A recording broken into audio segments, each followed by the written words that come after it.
இப்போ பார்த்தீங்க அப்படின்னா தமிழ்நாட்டில் இருக்கக்கூடிய அறநிலையத்துறை அமைச்சர் சேகர்பாபு அவர்கள் அவருடைய துறையை விட்டுட்டு மற்ற துறைகளில் தான் கவனம் செலுத்துறதை நம்மளால் பார்க்க முடியுது. முழுக்க முழுக்க மேயர் பிரியா அவர்களுடைய அந்த சைடில் தான் அவங்களுடைய துறையை தான் கவனம் செலுத்துகிறாங்களே தவிர அறநிலையத்துறைக்கு ஒரு மிகுந்த கவனம் செலுத்தாதது நம்மளால் பார்க்க முடியுது. அறநிலையத்துறை தமிழ்நாட்டில் எந்த அளவுக்கு இருக்குன்னு நினைக்கிறீங்க சார்? காரணம் உங்களுக்கு அறநிலையத்துறை அமைச்சர் அவர்கள் ஏன் அந்த துறையை கவனிக்கலன்னு கேட்டிங்கன்னா, அந்த துறையை மக்கள் கடவுள் மேலே அதிகமான பக்தி வச்சுருக்கிறாங்க.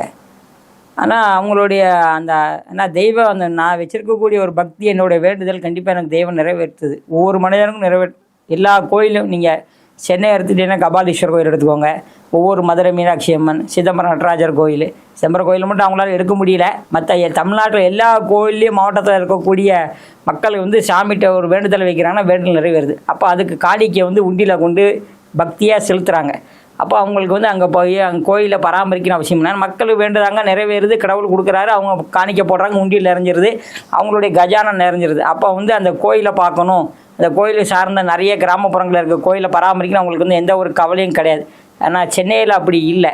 சென்னை மாநகராட்சி மேயரை பிரியா அவங்கள கூட இருந்து அவர் என்ன செய்கிறாரு கேட்டிங்கன்னா, அவருக்கு இந்திய அதிகமான வருமானங்கள் ஈட்டக்கூடிய இடம் இது சென்னை.